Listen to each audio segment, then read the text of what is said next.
Oke semuanya, kita berjumpa kembali di channel ini. Kali ini saya akan mencoba meringkas sebuah film yang berjudul The Killer.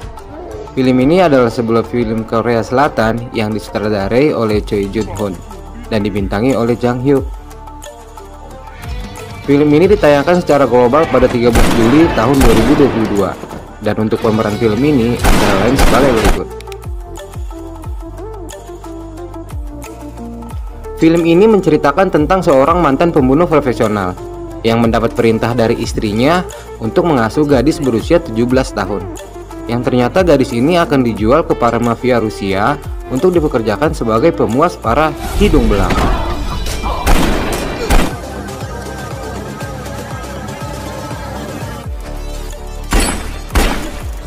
Oke, tanpa basa-basi lagi, sebelum basi, kita langsung aja ke alur ceritanya.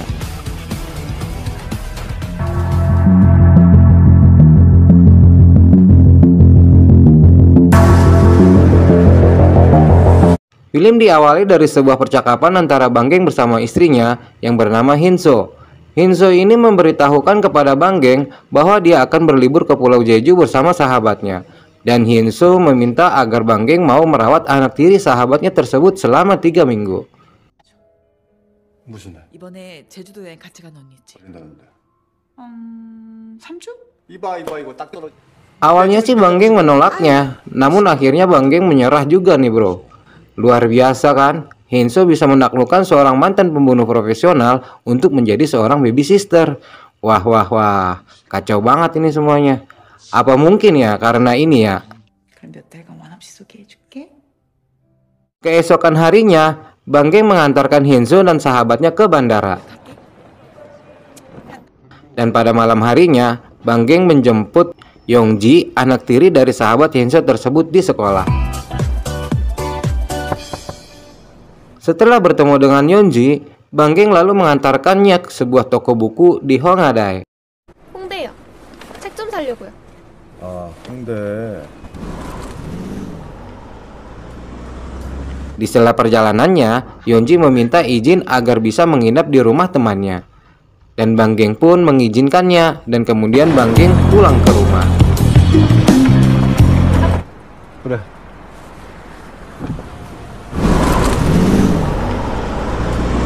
Sedang asik tidur, tiba-tiba Paman Geng terbangun oleh satu panggilan telepon dari Yongji. Dan kemudian segera pergi untuk menemui Yongji. Namun setelah Bang Geng menemukannya, ternyata Yongji lagi asik ngedate sama kakak kelasnya. Waduh nih bocah.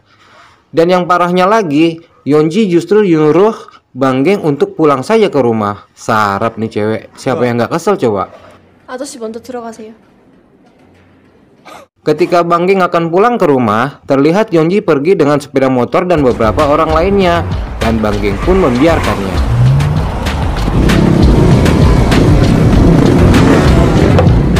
Namun saat dalam perjalanan pulang ke rumah, Bang Geng menerima telepon dari Hinso dan tiba-tiba memutuskan untuk kembali menemui Yongji.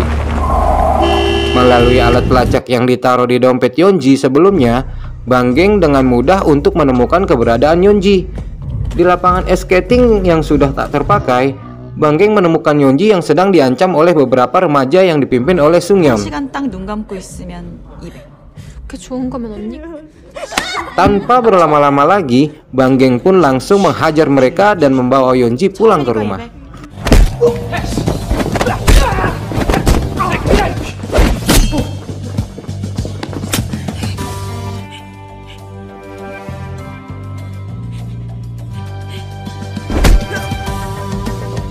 그걸로 밥 사 먹어. 몇 살인데 아이가 없어요? 그냥 저 배고파요. 밥 먹어. Di malam berikutnya, Bang Geng dan Yongji sedang dalam perjalanan pulang, melewati tempat yang sama di mana dia menghajar para remaja yang mengancam Yongji tempo hari. Dan tiba-tiba, mobil Bang Geng diminta berhenti oleh detektif Lee dan mengatakan kepadanya bahwa ada kasus pembunuhan 5 remaja di tempat tersebut. 안녕하세요. 근데 무슨 일 났어요? 살인 사건이 났어요. 현장에서 10대 애들이 칼에 맞았어요. Keesokan harinya, Detektif Lee mengunjungi rumah Bang Geng untuk menggali informasi perihal pembunuhan itu.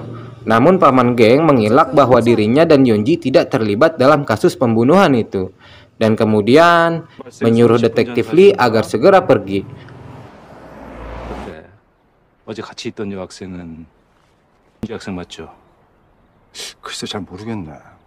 오늘은 이만 돌아가시는 게 좋을 것 같은데. 윤지 학생!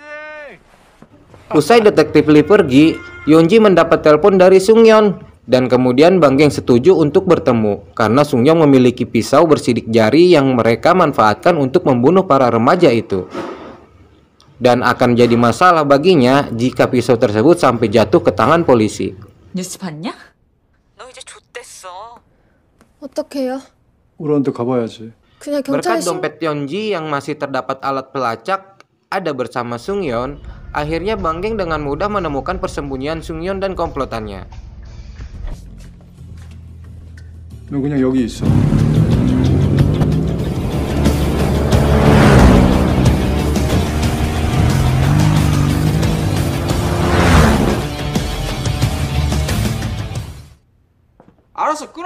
Bang Geng pun akhirnya tiba di tempat persembunyian Sungyeon bersama komplotannya. 혹시 그 새끼야. 칼 가지고 와. 그러게 남의 칼에 손을 대. 칠칠치 못. 뭐 하는 짓이야?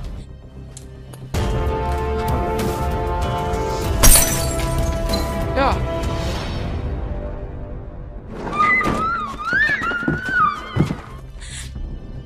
Usai mendapatkan pisau tersebut, tiba-tiba paman geng mendapatkan perlawanan yang cukup kuat dari seorang pembunuh profesional asal Rusia yang bernama Yuri.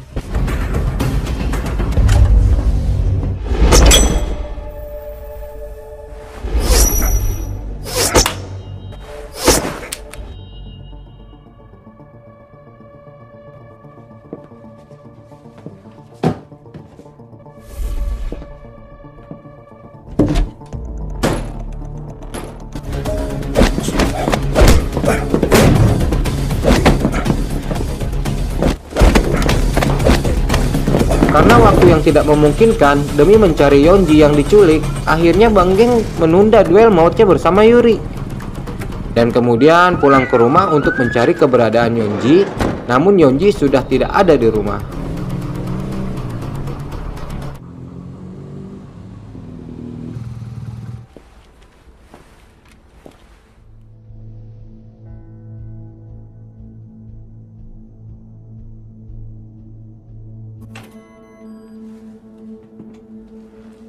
Lalu Bang Geng melacak Sungyeon ke sebuah apartemen untuk mencari keberadaan Yonji. Namun Yonji tidak juga ditemukan. Dan kemudian Bang Geng melukai Sungyeon secara fatal demi menggali informasi darinya. 은지 어디 있어?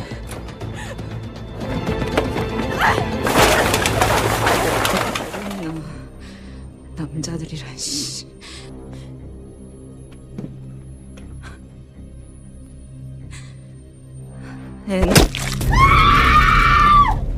좀 더 어떻게 되는지 네가 상상을 해봐. 좀 더 깊숙이 들어가면. Kemudian Bang Geng pun langsung menuju Hotel Dontel. Dan akhirnya Bang Geng mendapatkan informasi di mana dia bisa menemukan keberadaan Yonji. Namun harus melakukan pertarungan sengit dengan para anggota mafia Rusia, juga Yuri, si pembunuh profesional.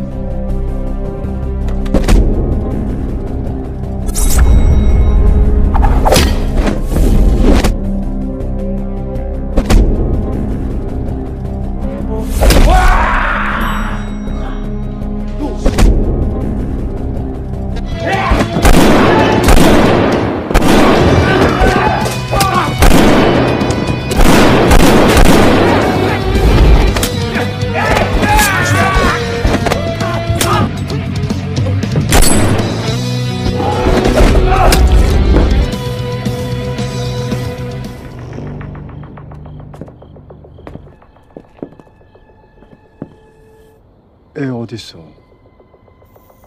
이제 나밖에 모른다는 거. 네가 찾는 거에 어딘 이제. 여기서 나갈 수 있을까? 동해안 블라디바스톡 이리나오 오전 8시일 거야. 그에 찾으려면은.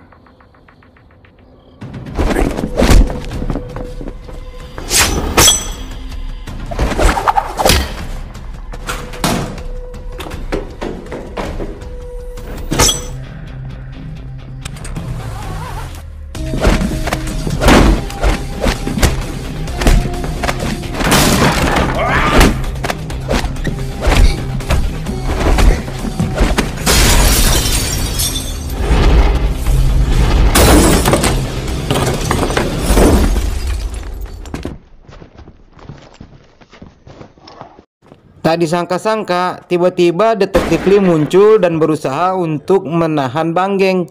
Namun justru sebaliknya yang terjadi. Di pagi harinya, Bang Geng bersama detektif Lee sudah berada di sebuah pelabuhan di mana Yonji akan segera dikirim ke Rusia.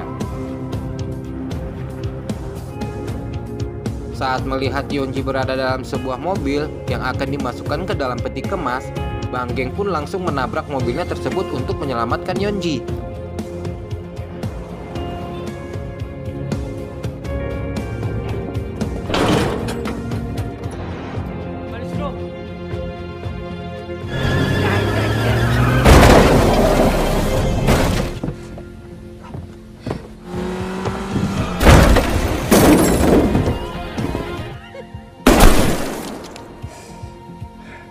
Dan kemudian Bang Geng mengambil sebuah ponsel dari salah satu komplotan mafia hingga menemukan bukti bahwa ternyata detektif Lee bekerja sama dengan para komplotan mafia Rusia.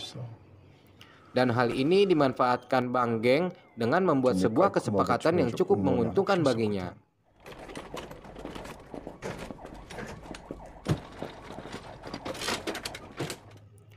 Shin pun berpindah ke rumah sakit. Karena luka benturan yang cukup parah membuat Yonji harus dirawat di rumah sakit. Tidak lama kemudian detektif Lee datang menemui Bang Geng di rumah sakit dan mengatakan bahwa dia akan menjamin keamanan Bang Geng atas keterlibatannya dengan kasus Dongyung. Namun detektif Lee masih penasaran mengapa Bang Geng bisa tahu kalau dia adalah polisi yang bekerja sama dengan para penjahat yang telah menjual para gadis kepada para mafia Rusia. Dan Bang Geng pun mengatakan bukti-bukti keterlibatan detektif Lee dalam kasus ini.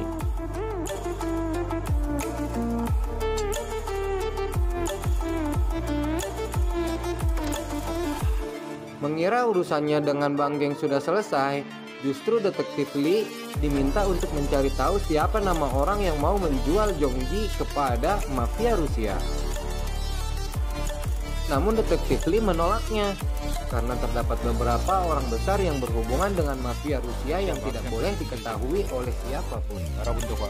Dan Bang Geng mengatakan jika nama orang itu sudah diketahui, maka kesepakatannya dengan detektif Lee selesai.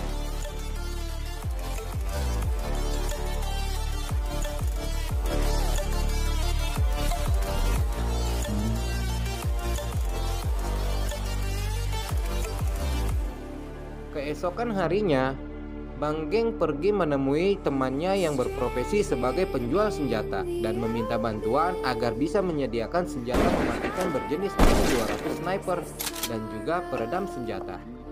부탁이 좀 있어. 부탁? 나 총 좀 구해줘. 유령.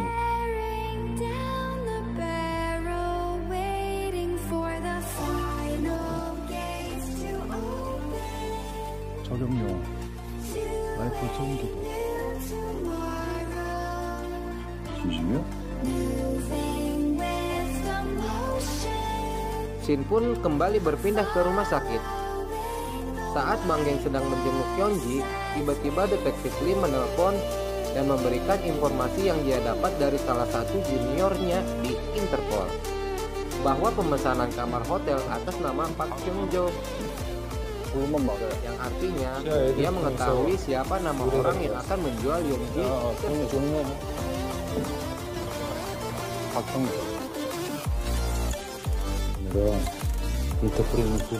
Tak menunggu lama lagi, Bang Geng pun langsung mendatangi Park Hyung-jo tersebut untuk mencari informasi selanjutnya sekaligus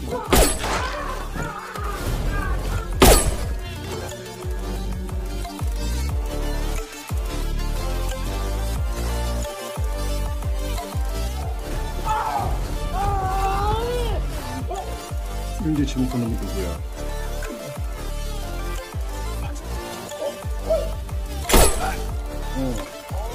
Shin kembali berpindah ke lokasi kediaman si penjual senjata.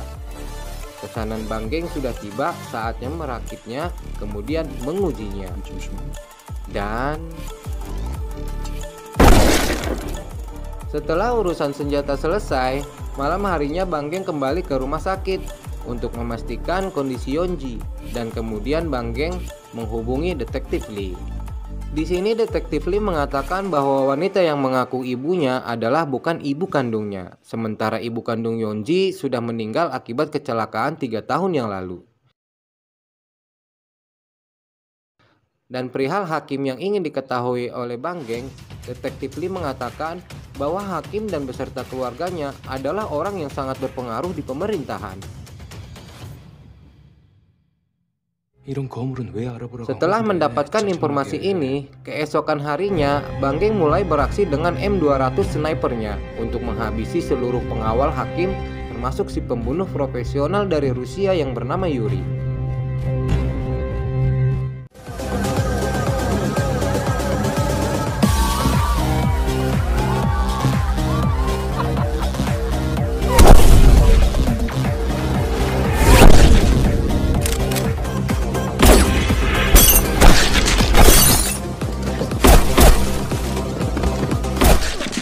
Boris, ada bicara. Namun tiba-tiba detektif Lee muncul untuk membantu Bang Geng.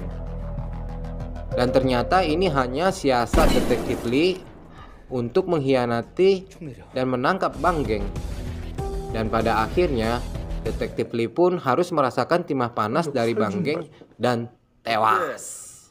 정리는 다 됐나요?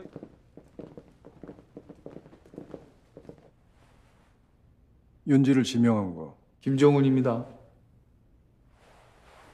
돈도 많고 막강한 권력을 가진 판사님이냐? 왜? 돈만 많은 청부업자냐?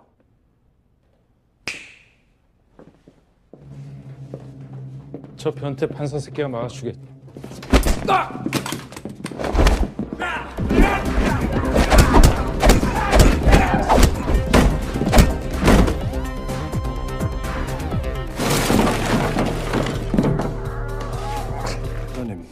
얼굴 보려고.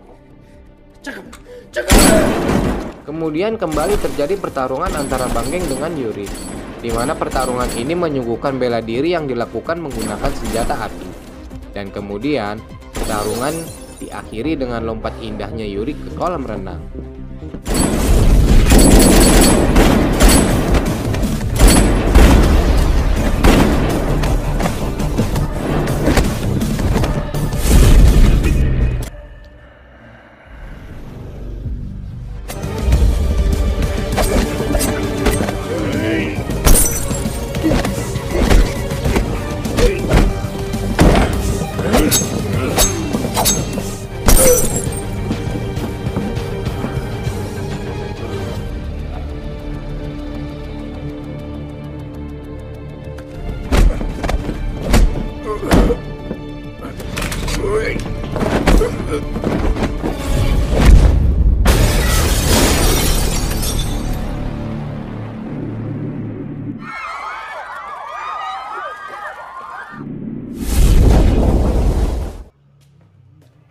Usai menghabisi semuanya, kini saatnya Bang Geng menghabisi orang yang sudah berniat menjual Yeonji ke para mafia Rusia. 자기 대법관 후보야? 너도 나 같은 사람한테 Dengan 10 timah panas menumbuh tubuhnya, akhirnya si hakim pun tewas.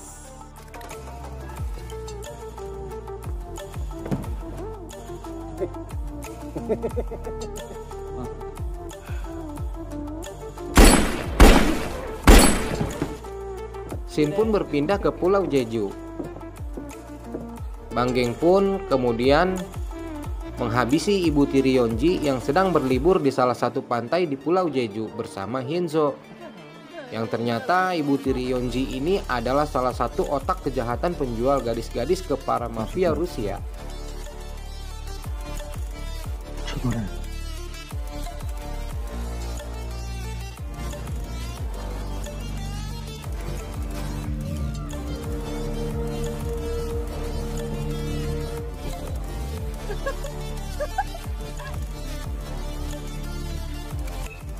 Dan film pun diakhiri ketika Bang Geng dan Yeonji menemukan Hyunso di pantai di Pulau Jeju. Dan tamat. Oke teman-teman, terima kasih telah menonton. Mohon maaf bila ada tutur kata yang salah dalam penyampaian alur ceritanya. 야, 사진 작가 해도 되겠다. 됐다.